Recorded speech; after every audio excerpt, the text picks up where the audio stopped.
жаткан балдарды көрүп азыр көкүрөгүм кадап турат. Биз 60ка чыгып калдык. Биз да жакшы жашоону көргүбүз келет. Жакшы балдарыбыздын ишин, келечегин көргүбүз келет. Келечек абдан бүдөмүк болуп турат.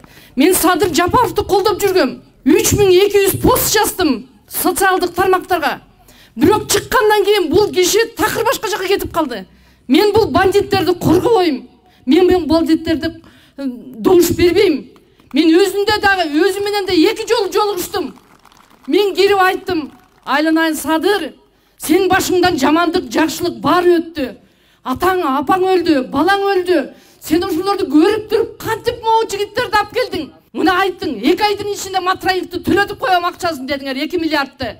Кана 3 ай, 3,5 ай болуп барат, төлөткөн жок. Мен айттым, Садыр, мен сени колдодум эле, эми колдобойм дедим. Мен эч кимдин акчасы жок, бирок элде кадыры бар адамдарды колдойм. Мен ошолордун баарын 7-8 кандидатты окудум, көрдүм, социал